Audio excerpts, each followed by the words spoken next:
தேவ வார்த்தைகளை கடந்து செல்வோம். இந்த 12வது மாதத்திலும் தேவன் நமக்கு தருகிற வார்த்தை, நான் உங்களை கீர்த்தியும் புகழ்ச்சியுமாக வைப்பேன். அல்லேலூயா. அதுக்கு ஆதாரமாக செப்பனியாவின் புஸ்தகம் 3ஆம் அதிகாரம் 19-20 வசனங்களை வாசிப்போம். இதோ அக்காலத்திலே உன்னை சிறுமைப்படுத்தின யாவரையும் தண்டிப்பேன். நொண்டியானவனை ரட்சித்து தள்ளுண்டவனை சேர்த்துக் கொள்ளுவேன். அவர்கள் வெட்கம் அனுபவித்த சகல தேசங்களிலும் அவர்களுக்கு புகழ்ச்சியும் கீர்த்தியும் உண்டாகச் செய்வேன். அக்காலத்திலே உங்களை கூட்டிக் கொண்டு வருவேன். அக்காலத்திலே உங்களை சேர்த்துக் கொள்ளுவேன். உங்கள் கண் காண நான் உங்கள் சிறையிருப்பை திருப்பும் போது பூமியில் உள்ள சகல ஜனங்களுக்குள்ளும் நான் உங்களை கீர்த்தியும் புகழ்ச்சியுமாக வைப்பேன் என்று கர்த்தர் சொல்லுகிறார். அல்லேலூயா. Praise the lord. அல்லேலூயா. இந்த 12வது மாதத்திலே தேவன் நமக்கு தருகிற வார்த்தை, சகல இடங்களிலும் சகல ஜனங்களுக்குள்ளும் நான் உங்களை கீர்த்தியும் புகழ்ச்சியுமாக வைப்பேன். அல்லேலூயா. Praise the Lord. I will give them praise and honor in every places and all peoples. Hallelujah. எல்லா இடங்களிலும் எல்லா மக்களுக்குள்ளும். ஆமென் சொல்லலாமே. Praise the Lord. கர்த்தர் நல்லவர். கடந்த 2 மாதங்களாக அநேக காரியங்களை கர்த்தர் நம்மோடு கூட பேசினார். ஆமென். இரட்டத்தனையான நன்மைகள் பலன்களை குறித்து நாம் தியானிச்சிருக்கிறோம். இங்கே கர்த்தர் எங்கெல்லாம் ஆண்டவர் தன்னுடைய பிள்ளைகளை ஆண்டவர் புகழ்ச்சியும் கீர்த்தியுமாய் வைப்பார் என்பதை குறித்து இங்கே சொல்லப்படுகிறது. எல்லா இடத்திலும் எல்லா மக்கள் முன்னிலையிலும் மத்தியிலும். அல்லேலூயா.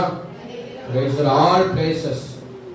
எல்லா every location, everywhere, particular area or region, all parts of an area. அப்ப எந்த இடத்துல போனாலும் வந்தாலும் இருந்தாலும் அதான் அர்த்தம். அல்லேலூயா. சகல இடங்களிலும். அடுத்து சகல ஜனங்களுக்குள்ளும். Price the Lord.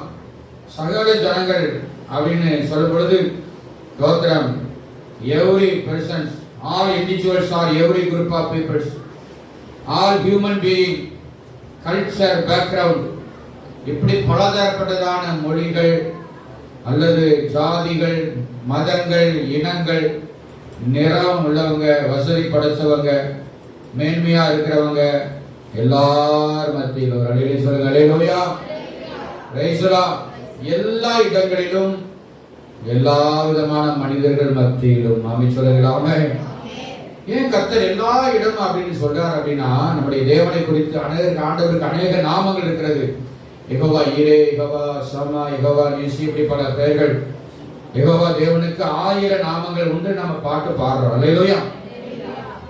அதுல ஒரு பெயர் ஓம்னி பிரசன்ட்.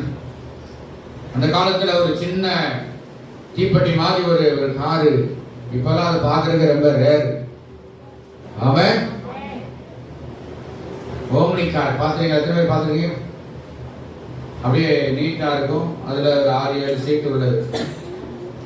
ஓம்னி அந்த கார் இருந்தது.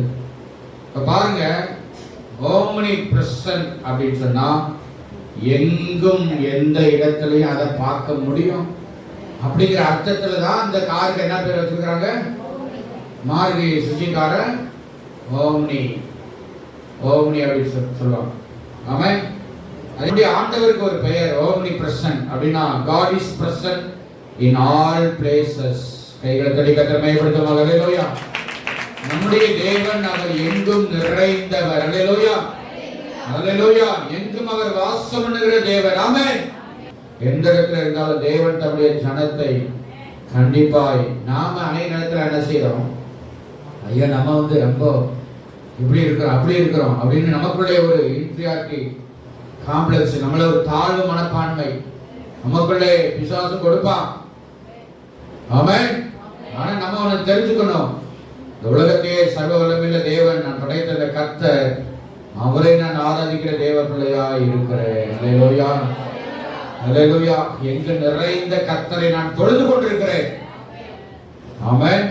அதனால நான் விசேஷித்தவன், நான் விசேஷித்தவள் தான் அப்படிங்கிற அந்த ஒரு உணர்வு நமக்குள்ளே அந்த அறிக்கை வரணும். அல்லேலூயா, கர்த்தர் நம்மை ஆசீர்வதிப்பார். ஆகவே இங்கே இந்த செப்பனியாவின் புஸ்தகத்திலே நீங்கள் வெட்கம் அனுபவித்த எல்லா இடங்களிலும் என்ன செய்வேன்? நான் உங்களை புகழ்ச்சியும் கீர்த்தியுமாக வைப்பேன். அல்லேலூயா. பூமியில் உள்ள சகல ஜனங்களுக்குள்ளேயும் நான் உங்களை கீர்த்தியும். பாருங்க, 2 முறை ஆண்டவர் திரும்ப திரும்ப அந்த வார்த்தையை கன்ஃபார்ம் பண்ணி சொல்றாரு. கைத்தடி கர்த்தரை மகிமைப்படுது. அல்லேலூயா. ஒரு காரியம் 2 சாட்சியினால என்ன செய்யப்படும்? உறுதிப்படுத்தப்படும். அதனாலதான் ஏசப்பா அடிக்கடி சொல்லும் பொழுது அந்த சுவிசேஷங்களிலே மெய்யாகவே மெய்யாகவே நான் உங்களுக்கு சொல்லுகிறேன். அல்லேலூயா.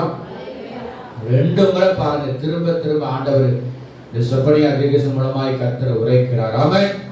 அதை கர்த்தர் நமக்கு இந்த நாளில் இந்த வார்த்தையை தருகிறார். ஆமென். Praise the lord. ஆகவே எல்லா இடங்கள் சகல ஜனங்களுக்குள்ளேயும் ஆண்டவர் நம்மளை புகழ்ச்சியும் கீர்த்தியுமாய் வைக்கவர் வல்லவர். ஆமென் சொல்லுங்களாமே. ஸ்தோத்திரம். இப்படி இந்த காரியத்தை பெற்றதான ஒரு சிலரை குறித்து தியானிக்கிறோம். முதலாவது யோசுவாவை குறித்து நாம தியானிக்கிறோம். யாரு? யோசுவா. வாசிப்போம். யோசுவாவின் புஸ்தகம் 4ஆம் அதிகாரம் 14ஆம் வசனம். யோசுவா chapter 4 verse 14. அந்நாளிலே கர்த்தர் யோசுவாவை சகல இஸ்ரவேலரின் கண்களுக்கு முன்பாகவும் மேன்மைப்படுத்தினார். அவர்கள் மோசேக்கு பயந்திருந்தது போல அவனுக்கும் அவன் உயிரோடு இருந்த நாளெல்லாம் பயந்திருந்தார்கள். அல்லேலூயா. Praise the Lord. யோசுவா இங்கே சில ஜோசுவாக்கள் இருக்கிறீங்க. அல்லேலூயா.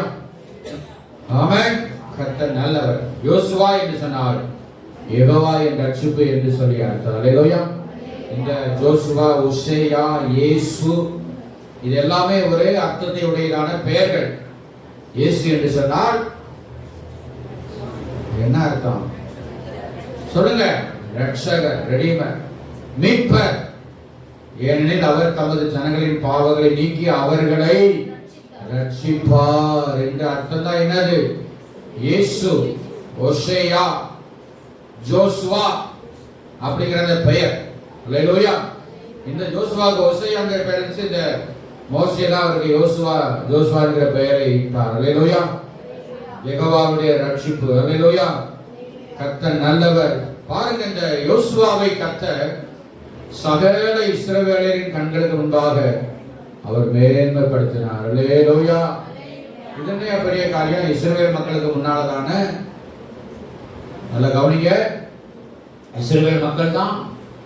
அந்த இஸ்ரவேல் மக்கள் எப்படிப்பட்டவர்களா இருந்தாங்க அது தெரியுமா தெரியாதா? சொல்லுங்க. 400 வருஷமா பாகாலை சேவித்தவர்கள், பார்வோனுக்கு அடிமையாக கிடந்தவங்க, கர்த்தரை சேவிக்கவில்லை 400 வருஷம். ஆமென். அடுத்து 40 வருஷமா முறுமுறுத்தவங்க, வணங்க கடத்துள்ள ஜனங்கள், தேவனுடைய வார்த்தைக்கு, ஊழியர்களுடைய வார்த்தைக்கு கீழ்ப்படியாதவங்க, எதிர்த்து நின்றவர்கள், கூட்டம் கூடினவர்கள்.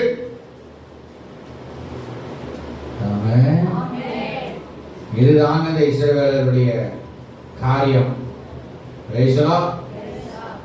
Price the Lord. இஸ்ரவேலர் சொன்ன உடனே அப்படியே அவங்க எல்லாம் பெர்ஃபெக்ட்டா இந்த காலகட்டத்தில் இந்த யோசுவா புத்தகத்தில் இருந்தாங்களா? கிடையாது. ஆமென். கர்த்தர் நல்லவர். இப்படிப்பட்டதான ஒரு சூழ்நிலை இருந்த அந்த இஸ்ரவேலருடைய கண்களுக்கு முன்பாகத்தான் இந்த யோசுவாவை கர்த்தர் மேன்மைப்படுத்தி புகழ்ச்சி மேன்மையாய் வைத்தார். தேவ சொல்லுங்க. அல்லேலூயா.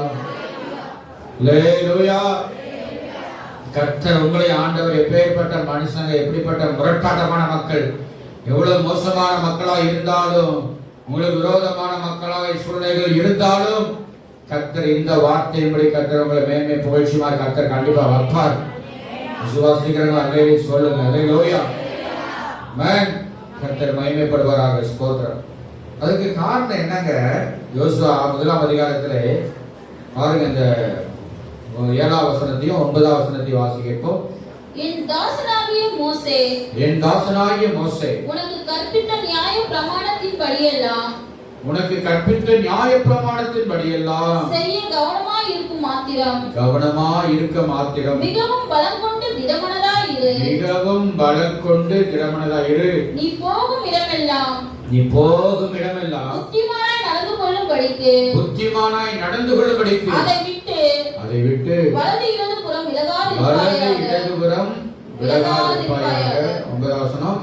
நான் உனக்கு கட்டளையிடவில்லையா? பலம் கொண்டு திடமனதாயிரு. திகையாதே, கலங்காதே. நீ போகும் இடமெல்லாம் உன் தேவனாகிய கர்த்தர் உன்னோடே இருக்கிறார் என்றார். அல்லேலூயா. பாருங்க, இங்கே யோசுவா கிட்ட கர்த்தர் சொல்றாரு, நீ பலம் கொண்டு திடமனதாயிரு. நீ போற இடத்துல நான் கூடவே இருப்பேன். மோசேக்கு சொன்னதான அந்த காரியம் உன்னை விட்டு என்ன செய்யக்கூடாது? விலகக்கூடாது. ஆமென் சொல்லுங்களாமே. ஸ்தோத்திர. கர்த்தர் நல்லவர். நீங்க ஒருவேளை கேட்கலாம், இதெல்லாம் ஊழியக்காரங்களுக்கான அந்த செய்தி கிடையாது. இந்த யோசுவா ஆக்சுவலா யாருங்க? இந்த யோசுவா யார்? ஊழியக்காரனா? சொல்லுங்க. கிடையாது. யாரு அவர்? யாருன்னு பாருங்க. யாத்திராபதி புஸ்தகம் 33ஆம் அதிகாரம் 11ஆம் வசனத்தில் அங்கே பார்க்கும் பொழுது இந்த யோசுவா யார்? மோசே போல அப்படியே டைரக்டாக அப்படியே கர்த்தராலே தேர்ந்தெடுக்கப்படவில்லை இந்த யோசுவா. ஆமென். யாத்திராகமம் 33:11. ஒருவன் தன் சிநேகிதனோடு பேசுவது போல கர்த்தர் மோசேயோடு முகமுகமாய் பேசினார். பின்பு அவன் பாளையத்துக்கு திரும்பினான். நூனின் குமாரனாகிய யோசுவா என்னும் அவனுடைய பணிவிடைக்காரனாகிய வாலிபன் ஆசரிப்பு கூடாரத்தை விட்டு பிரியாதிருந்தான். அல்லேலூயா. But his servant Joshua, the son of Nun, a young man, did not depart from the tabernacle. Hallelujah. அப்படி நினைச்சிடக்கூடாது. Price the Lord. தோத்திரம். எல்லாருமே கீழே கடந்து, எல்லாம் மண்ணுக்குள்ள கடந்து, குப்பைக்குள்ள கடந்து, சாக்கடைக்குள்ள கடந்து, எல்லாம் மேல வந்தவங்க தான் கர்த்தருடைய ஊழியக்காரர்கள். அல்லேலூயா சொல்லுங்க. அல்லேலூயா. விசுவாசி நீங்கள் அப்படி ஒரு காலத்துல அப்படி நீங்க கடந்திருக்கீங்க. கீழே கடந்து தலை குனிந்து நிலைமையில இருந்திருக்கீங்க. ஆமென். ஆனால் கர்த்தர் உங்களை இன்னும் மட்டும் கர்த்தர் உயர்த்தி தான் வந்திருக்கிறார். அப்படி உயர்த்தப்பட்டவங்க கையை வச்சு அல்லேலூயா சொல்லுங்க. ஆண்டவர் மகிமையா. அல்லேலூயா. ஸ்தோத்திரம். இன்னும் கர்த்தரை உயர்த்துவார். அதை நினைச்சா தான் இன்னும் ஆண்டவர்களை உயர்த்திட்டே இருப்பாரு. இன்னும் புகழ்ச்சி மகிமையா கர்த்தர் உங்களை வைப்பார். அல்லேலூயா. பாருங்க, இந்த யோசுவா யாரு? பணிவிடைக்காரன். அல்லேலூயா. Is servant. பணிவிடை ஆவி. பணிவிடைங்கிறதுனா எந்த வேலையை என்ன செய்யணும்? செய்யணும். அதுதான் என்னது? பணிவிடை. தோத்திரம். மோசேக்கு 40 வருஷமா, ஏன்னா மோசேயுடைய மனைவி சிப்போரா, அவருடைய 2 பிள்ளைகள் தோத்திரம் மோசையோட அங்கே என்ன ஒத்துழைச்சு வரல. அதனால அவங்க அம்மா வீட்லயே அங்க செட்டில் ஆயிட்டாங்க. மோசை செய்ய வேண்டிய எல்லா கடமையை செய்தவர் தான் இந்த யோசுவா. சொல்லுங்க. அல்லேலூயா. தோத்திரம். அவருக்கு வேண்டிய எல்லா காரியத்தையும் ஒரு பிஏ போல, ஒரு வேலைக்காரனை போல. அல்லேலூயா. தேவன் நல்லவர். பணிவிடைக்காக 40 வருஷமா செஞ்சார் இந்த யோசுவா. அல்லேலூயா. அல்லேலூயா. இன்னைக்கு நமக்குள்ள இந்த பணிவுடைய நாவி எனக்கு வரணும். ஆண்டவர் இயேசு அவர் பணிவிடை செய்கிறவராக தன்னுடைய சீசருடைய கால்களை ஏசப்பா தண்ணீர்னாலே கழுவி அந்த வஸ்திரத்தினாலே அவருடைய கால்களை தொடச்சாங்க. அல்லேலூயா. இந்த பணிவிடைய நாவி ரொம்ப முக்கியமானது. நாம சொல்லுங்க. நம்ம வாழ்க்கையில எவ்வளவு உயர்ந்தாலும், எவ்வளவு உயர்த்தப்பட்டாலும், எவ்வளவு மேன்மையா வசதி வாய்ப்பாளா இருந்தாலும் எல்லாருக்கும் இருக்க வேண்டியது இந்த பணிவிடை நாவி. அல்லேலூயா. சொல்லுங்க. அல்லேலூயா. எந்த வேலையை செய்யறதுக்கு. இன்னைக்கு நம்ம விசுவாசிகளுக்குள்ள அந்த ஒரு பணிவுடைய ஆவி என்பது ரொம்ப ரொம்ப குறைவானதான் இருக்குது. ஸ்தோத்திரம். சிலர் தான் அந்த மாதிரி காரியங்களை செய்யறவங்க இருக்கிறாங்க. யாரும் செஞ்சுக்கிட்டோம், ஏதாவது பண்ணிக்கட்டும், அப்படி அல்ல. அல்லேலூயா. எவ்வளவு வாழ்க்கையில உயர்த்தப்பட்டாலும் நீ பணிவுடைய ஆவி இல்லைன்னா இன்னும் நம்ம வாழ்க்கையில உயரவே முடியாது. ஆமென் சொல்லுங்க. ஆமென். Praise the lord. எந்த வேலையை செய்வதற்கு சபைக்காகவோ அல்லது ஊழியக்காரனுக்காகவோ அல்லது ஒரு ஏழை எளிய மக்களுக்காகவோ தேவையுள்ள மக்களுக்காகவோ செய்கிற அந்த ஆவிதான் பணிவிடையின் ஆவி. அல்லேலூயா. அதான் ஏசப்பா மனுஷகுமாரன் ஊழியம் கொள்ளும்படி வராமல் ஊழியம் செய்யவும், அல்லேலூயா, பணிவிடை செய்யவும் இந்த உலகத்துக்குள்ள வந்தேன்னு ஆண்டவர் சொன்னார். கைகளை தட்டுவமாக. ஆமென். யோசுவா 40 வருஷமா. ஆமென் சொல்லுங்க. ஆமென். நாங்களும் அப்படி பணிவிடை செஞ்சுதான் வந்திருக்காங்க, சும்மா இல்ல, இன்னைக்கு செஞ்சுட்டு தான் இருக்கிறோம். விசுவாசத்தில் செய்ய வேண்டிய நான் அப்படியே கையை கட்டிட்டு அப்படியே கால் மேல் கால் வரலாம் உட்கார மாட்டேன். நானும் செய்யத்தான் செய்வேன். அல்லேலூயா. இந்த பணிவிடையின் ஆவி, இந்த கீழ்ப்படுதலின் ஆவி சகல இடங்களிலும் சகல மக்கள் மத்தியிலும் நம்மளை மேன்மை புகழ்ச்சியுமாய் வைக்கும். ஆமென் சொல்லுங்க. ஆமென். Praise the lord. கர்த்தர் மகிமைப்படுவாராக. அல்லேலூயா. ஸ்தோத்திரம். எல்லா வேலைகளையும் ஏதும் செய்யல அப்படின்னு எல்லாதபடிக்கு எல்லாத்தையும் செஞ்சுதான் வந்திருக்கிறோம். ஆக கவனிங்க, இந்த யோசுவா அப்படி இஸ்ரவேல் மக்களோட எல்லாரையும் கண்களுக்கு முன்பாக மேன்மையாய் தொடர்ச்சியா வச்சார்னா இதுதான் ரகசியம். அல்லேலூயா. கீழ்ப்படிதலும் பணிவிடையின் ஆவியும். ஆமென் சொல்லுங்க. ஆமென். அல்லேலூயா. நம்முடைய ஆண்டவராகிய இயேசுவை குறித்து வாசிங்க. லூக்கா 2ஆம் அதிகாரம் 51, 52 வசனங்கள்.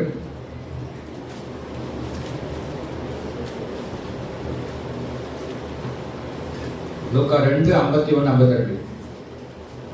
பின்பு அவர் அவர்களுடனே கூட போய் நாசரேத் ஊரில் சேர்ந்து அவர்களுக்கு கீழ்ப்படிந்திருந்தார்.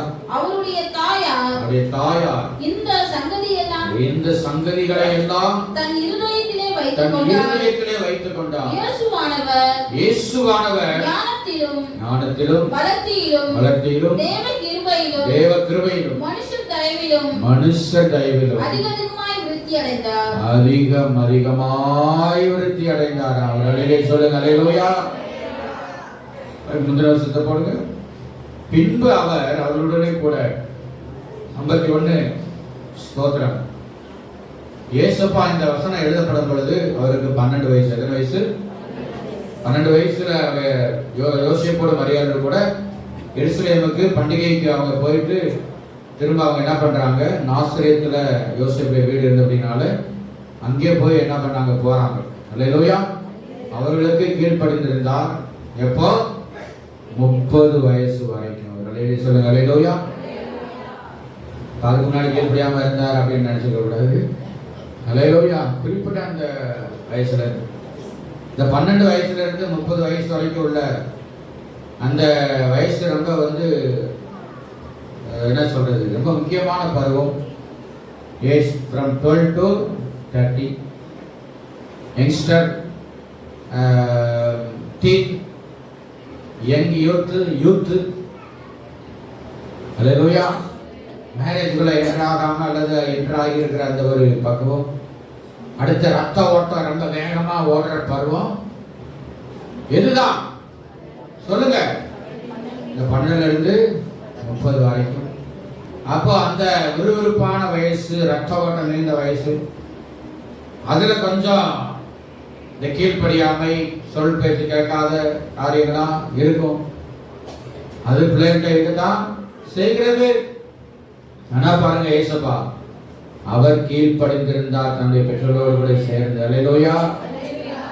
அதனால அவரை ஞானத்திலே வளர்த்திலே தேவ கிருபையில் மனுஷ தயவிலும் அதிகமாய் விருத்தி அடைந்தார். அல்லேலூயா.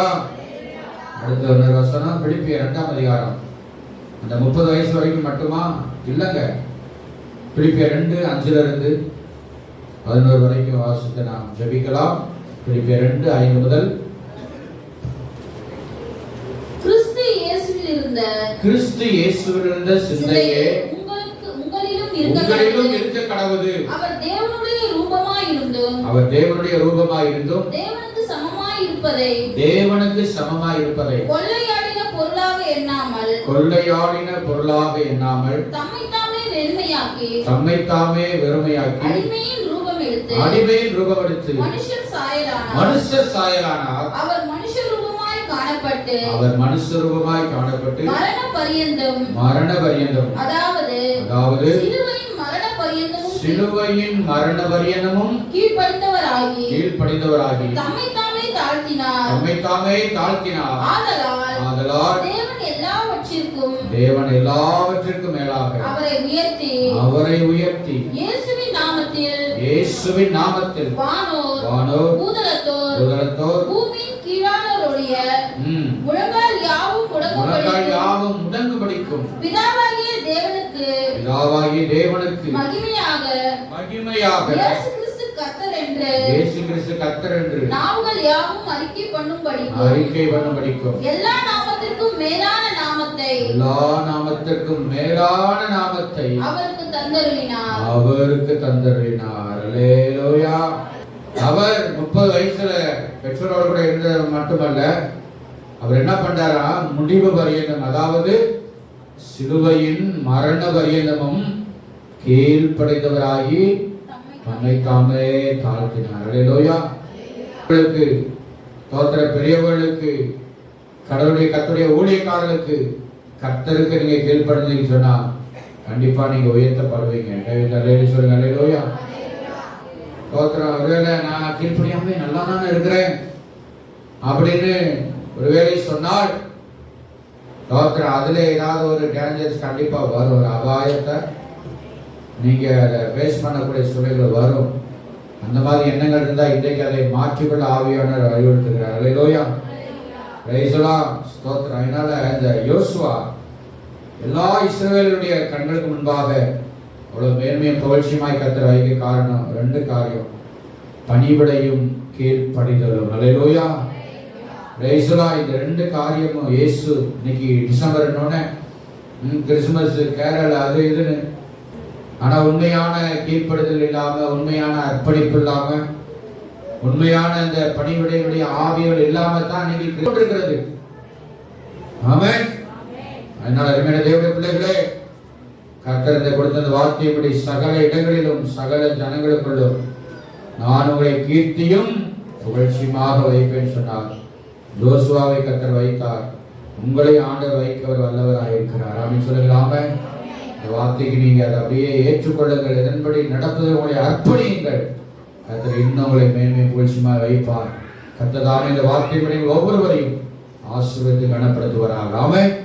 Praise the Lord.